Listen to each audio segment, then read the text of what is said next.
बुखारी साहब, Donald Trump धमकियां भी लगा रहे हैं और साथ ही साथ अपना हरमुज पर अपने कंट्रोल की बात भी कर रहे हैं और उसी जुबान के अंदर मुज़ाकरात की बात भी कर रहे हैं। जी बुखारी साहब, फर्स्ट ऑफ ऑल तो डोनाल्ड ट्रंप ने बड़ी ताज़ा और बड़ी स्ट्रॉन्ग किस्म की धमकी लगाई है कि ईरान के जौहरी कॉम्प्लेक्सेस को इस दफ़ा निशाना बनाया जाएगा। देखिए, धमकियाँ शमकियाँ लगाना तो उसकी आदत रही है। उसको ये जिस तरह पंजाबी ज़बान कहते हैं ना, मालिया खौलिया है फलां को, वो बुड़बुड़ाता रहता है, तो वो तो बुड़बुड़ाने की आदत है, उनको करते रहते हैं। जो दो बातें मैंने बार बार प्रोग्राम में कही हैं, मैं आज फिर उसको दोहराना चाहता हूँ। वो ये कि अगर तो आबना हुर्मुज़ को ट्रंप ने वेनेजुएला समझ लिया है तो ये उसकी इतनी बड़ी फाश गलती है जिसकी उसको, उसकी अफवाज को और उसकी कौम को कीमत चुकानी पड़ेगी। It is not easy. ये आबना हुर्मुज़ जो है, ये अमेरिका या ट्रंप के बाप की जागीर नहीं है। ये एक इलाका है, ये एक खित्ता है। इस खित्ते के अंदर वाक़ई ममालिक हैं जिनके ये वाटर्स उनकी मलकियत है। इसलिए ये इतने हज़ार मील दूर आके अगर वहाँ पर अपने 20% जो सो कॉल्ड, मैंने कहा था ना ये दुकानदार है, और दुकानदार भी बहुत घटिया है। वो जो परचून वाले नहीं होते, ये वो दुकानदार है जो हर चीज़ में से माल पैदा करने की कोशिश करता है। अब मैं इस पर बात बढ़ाऊँगा तो फिर बहुत आगे बढ़ जाएगी। तो कहने का मतलब ये है कि ये जो मर्जी धमकियाँ लगाते रहें, उसका उतनी ही कुव्वत के साथ जवाब आता है दूसरी तरफ से भी। एक बात तो ये। दूसरी बात यह है कि मुझे ये समझ में नहीं आती कि ट्रंप और मगरबी मीडिया जो है, जो प्रो ट्रंप है, वो ये कह रहा है कि जी आबना हुर्मुज़ के ऊपर तो बस हमने काबू पाया सो पाया, हमारा तसल्लुत कायम हुआ सो हुआ। दूसरी ही सांस में खबरें दे रहे हैं कि जो जहाज़ वहाँ घुसता है उसके ऊपर ईरानियन ऐसी तैसी कर देते हैं। शेयर की है। ठीक है, तो ये फ्री कैसे है? How can Trump say it's free for all? No, it's not. वहाँ घुसना, अभी आपने देखा नहीं है वो 3 उनके जो फौजी बैरी नेवी के जो जहाज थे, उनके अचानक वहाँ से गुजर जाने को कितना बढ़ा चढ़ा के पेश किया था। वो सेफ वहाँ से गुजर गए हैं। कहने का मतलब ये है, उन्हें मालूम है entering into strait of Hormuz without the connivance and the permission of Iran is getting into the hell. ये पहले भी साबित हो चुका है जब पूरी कुव्वत के साथ हमलावर हुए थे मोहतरम ट्रंप साहब और उनकी नाजायज़ औलाद कॉल्ड नेतन्याहू। तब कुछ नहीं हुआ, तो अब कुछ होने नहीं जा रहा है जी। देखिए, उन्होंने एक साजिश ये की कि ओमान को अपने साथ मिला के एक नया रास्ता दरियाफ्त किया जाए। उसको जिस बुरी तरह से ईरान ने नल एंड वाइड किया है आपके सामने है। वहाँ पर 2 अमारती मुत्तहिदा अरब अमारात के जहाज़ थे, वो बजा दिए उनकी बैंड उन्होंने। अमेरिका के जहाज़ पर भी अटैक हुआ है, और अमेरिका के जहाज़ पर भी अटैक हुआ। कहने का मतलब ये, how can then Trump claim it आबना Hormuz is free for all? No, it's not, और ना ही ये होगी। इसलिए कि उनकी तरफ से जवाब ये आया है, उनके जो ईरानी वफाज है उनका 1 इंच पीछे नहीं हटेंगे अपने मौक़िफ़ से आबना हुर्मुज़ के हवाले से, और अगर किसी ने कोशिश की वायलेशन की तो तारीखी जवाब दिया जाएगा। ये है रिस्पॉन्स ईरान का। एक बात तो ये होगी। दूसरी तरफ ये है कि हमले आप कर रहे हो, बैंड बज रही है किसी और की। यानी आप अड्डे उनके इस्तेमाल कर रहे हो, क्योंकि आप में इतनी सकत तो है नहीं कि आप इतने 1000 मील से आके यहाँ फौजी कार्रवाई करें। तो आप अड्डे बुखारी साहब किस लिए लेकर आए थे? ये तो शुरू से ही कहा था कि इस दफा तो हम अटैक अपने बहरी अड्डों से करेंगे। लिहाजा जब ईरान रिएक्ट करता है तो उसका ज़ोफ अभी अमेरिका को बराह रास्त सवाए मिलिट्री नुकसान के नहीं पहुंच रहा, लेकिन इन खलीजी रियासतों की ऐसी तैसी हो रही है। मुझे ये समझ में नहीं आती कब खुलेंगी इनकी आंखें, कब उनको ये नज़र आएगा कि अमेरिका अपने तसल्लुत की खातर उनकी प्रॉपर्टी को, उनके यानी जो ज़राए आमदोरफ्त हैं उनको, उनके जो ज़राए कमाई के हैं उनको, और उनके ममालिक के अंदर हर चीज़ को ख़तरे में डाल रहा है ट्रंप, और वो चुप करके बैठे हुए तमाशाई बन रहे हैं। मैंने कल भी कहा था, मगरबी मीडिया जो है, वेस्टर्न मीडिया इज़ डिसऑनेस्ट। उन्होंने अभी तक ये नहीं बताया है कि ईरान के हाथों अमेरिका का क्या नुकसान हुआ है। हर दूसरे दिन नए एस्टीमेट्स हमें ईरान के बारे में बताते रहते हैं, लेकिन ये नहीं बताते कि अमेरिका का क्या हुआ है। अलबत्ता अमेरिका के अंदर से आवाज़ें उठ रही हैं। अगर आपको याद हो, वो 34 फौजी जर्नैल और सीनियर ऑफिसर जो फारग किए गए थे, पहली दफ़ा हुआ है कि दुनिया के किसी मुल्क की जंग हो रही हो और उस दौरान अपने जनरलों को घर भेज दें आप। वो सिर्फ इसीलिए था कि वो ट्रंप की यानी स्ट्रैटेजी से मुत्तफिक नहीं थे। बिल्कुल ठीक है। बुखारी साहब, कुछ दिन पहले भी डोनाल्ड ट्रंप ने इस तरह से धमकी दी थी कि शदीद हमले करेंगे रात में, और उन्होंने किए भी। अब जो वो जोहरी कॉम्प्लेक्सेस को निशाना बनाने की धमकी दे रहे हैं, क्या फर्स्ट ऑफ ऑल ये सीरियस धमकी है, और सेकेंडली इसका जवाब ईरान क्या देगा? ईरान ने तो वाज़ेह कर दिया ना उनको कि if you will do that then try it and see. मैं अपनी तरफ से इसकी वजाहत ये देना चाहता हूँ कि पहली बात यह है कि वो चाहे वो नतंज का हो या कोई वो दूसरा शहर जो है बू शहर या समथिंग लाइक दिस, वहाँ का हो, मिला क्या? कुछ नहीं मिला उन्हें वहाँ से। इसीलिए तो वो फिर यूरेनियम की तलाश में आते हैं ना। That means precisely one thing, कि वो कामयाब नहीं हुए अपनी उस तमाम तर कोशिश में जो ईरान को न्यूक्लियर से बिल्कुल, यानी जो उसकी अफसूदा यूरेनियम थी या उसके जो ज़राए थे जिससे वो अफसूदा हो रही थी, उनको तबाह करने में कामयाब नहीं हुए। अब एक और चीज़ का ख़तरा मुझे लग रहा है, I don't know Iranian mindset क्या है, ईरानियन लीडरशिप क्या सोच रही है। मुझे लग रहा है कि ट्रंप उनको धकेल रहे हैं उस तरफ कि वो अब एनपीटी को खैर बात कहते हैं। NPT you know is non proliferation treaty, यानी एटमी हथियार हासिल ना करने का जो है, उसके फैलाव को रोकने का जो अदारा है, पहले तो ईरान निकलेगा उससे। ये बात मैंने नहीं कही है, पहले आप और मैं रिपोर्ट कर चुके हैं कि ईरानियन सीनियर लीडर ने कही थी। दूसरी बात यह है कि जब आप एनपीटी से निकल जाते हैं तो देन यू आर फ्री। ना आपको दुनिया की कोई कानून रोक सकता है, ना आपको कोई अदारा रोक सकता है, फिर आप जो चाहे करें। ईरान ने आगाज़ नहीं करना है न्यूक्लियर टेक्नोलॉजी का। ईरान तो अरूज पर पहुंचा हुआ है। बकौल खुद ट्रंप के, they were only a week away from having a nuclear bomb. Is that right? And if that is to be assumed कि ये ठीक कह रहा है ट्रंप, और ईरान एनपीटी से निकल जाता है, तो आप सोच रही हैं कि क्या मंजरनामा होगा। यही कुछ हमारे साथ हुआ था। अगर हिंदुस्तान ने एनपीटी पर साइन किए हुए होते और वो धमाका ना करता, तो हम भी नहीं करते। उसने धमाका किया, बाद में एनपीटी में शामिल हुआ, हमने जवाब दिया, बाद में हम भी एनपीटी में साइन कर दिया हमने। मेरी बात समझ रही हैं आप मैं क्या कह रहा हूं? क्योंकि इजराइल नहीं करेगा, क्योंकि बम तो उसके पास भी है, और सारे अंधों की आंखें बंद है। सब मामले, चाहे वो यूरोपीय हैं चाहे वो अमेरिकन है, सब की आंखें बंद है, अंधे हैं सारे। उनको वो नहीं दिखाई देता, उनको सिर्फ ईरान। तो मैं कह रहा हूं, ये अगर आप ईरान को इतना पुश करेंगे कि उसकी सलामती को खतरे पैदा हों, तो वो फिर डेटरेंट की तरफ जाएगा। सुन लो मैं तवज्जो से क्या कह रहा हूँ। बिल्कुल ठीक है बुखारी साहब, ये तो आपका कंसिस्टेंट स्टांस रहा है। बुखारी साहब, अमेरिका तो खुद को दावेदार समझता है, पूरी दुनिया को न्यूक्लियर के खतरे से बचाने की बातें करता है, फिर अमेरिका की जानिब से जोहरी कॉम्प्लेक्सेस पर हमले करने की धमकी अगर ऐसा करते हैं, तो फिर जो न्यूक्लियर रेडिएशंस निकलेंगी उसका इम्पैक्ट तो पूरे खित्ते को अपनी लपेट में लेगा। तो इसका कहाँ तक जाएगी ये बात? पहली बात तो यह है कि मैं उसकी धमकियों को सीरियस लेता ही नहीं हूँ। धमकियाँ तो उसने और बहुत बहुत खौफनाक दी हुई थी ना। धमकियों के ये धमकियाँ नहीं है कि मैंने ईरानियन फौज ख़त्म कर दी, मैंने एयरफोर्स ख़त्म कर दी, मैंने नेवी ख़त्म कर दी, सुबह से शाम तक जूतियाँ खा रहे हैं उनके हाथों। इज़ दैट राइट और नॉट? जी। ये जो कहते हैं कि वो मिसाइल आ गया, वो ड्रोन आ गया, वो उन्होंने अटैक कर दिया, तो अगर ये ख़त्म हो गया था तो फिर ये कौन कर रहा है? गलीलों से चला रहे हैं। एक दूसरी बात यह है कि ट्रंप एक कमीना आदमी है।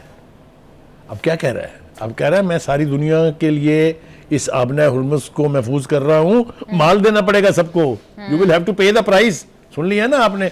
ये है, इसलिए मैं कहता हूँ ये दुकानदार है। तो कहने का मतलब ये है, इसकी मुखालफत की है यहाँ टॉल लगाने की बरतानिया ने, और वो जो है अपने एक मैरीटाइम इंटरनेशनल ऑर्गेनाइजेशन जो है उसने, कि भाई साहब ये बकवास बंद करें आप। ये क्या, एक तरफ आप ईरान को ये करने नहीं दे रहे जिसका हक है, और आप खुद कर रहे हैं जो मामे नहीं है इस इलाके के। तो ये जो इतनी कंट्राडिक्शंस है ना, ये अल्टीमेटली ट्रंप को ले डूबेंगी। जी। दूसरी बात ये है कि वो अपने इब्राहिम रज़ाई साहब जो है, उन्होंने मशवरा दिया उनको कि आप ना इसका मामा बनने की बजाय ना, अपने हुर्मुज़ का इसका मुहाफ़िज़ बनने की बजाय आप जाके लिंडे ग्राहम जो है उसकी कब्र का पहरेदार बने, उसके चौकीदार बने। आप देखें ना कितना रेडिक्यूल करने की बात है एक सुपर पावर के प्रेसिडेंट के स्टेटमेंट को, क्योंकि वो इडियोटिक स्टेटमेंट है, लिहाजा उसका जवाब भी इसी तरह का ही आएगा।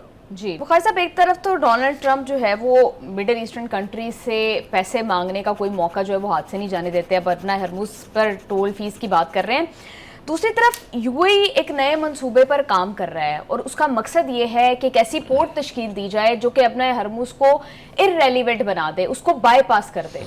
देखिए, ये मैंने पढ़ी है गौर से, ये सिर्फ यूएई की जो ट्रांसपोर्टेशन है उसको तो महफूज करेगी अगर बन गई तो, ये दुनिया के लिए नहीं है। वो तो चूंकि उनका सामान आके उतरता वहाँ है और वो पोर्ट निशाने पर है, लिहाजा उन्होंने एक तरफ और जाके पीछे पोर्ट बनाने का फैसला किया ताकि वो महफूज रहे। लेकिन इवेंचुअलिटी ईरान ये होने देगा, करने देगा कि नहीं करने देगा, ये भी फैसला होना बाकी है। ठीक है, आगे चलते हैं। जो ईरान की जो वजारत ख़ारजा उसने कहा है कि जो ताज़ा अमरीकी हमले हुए हैं उसने कई माह की मुशक्क़त से जो मेमोरेंडम ऑफ अंडरस्टैंडिंग यानी फाइनल हुआ था उसकी रेड लगा दी है, उसका तो पट्टा बिठा दिया।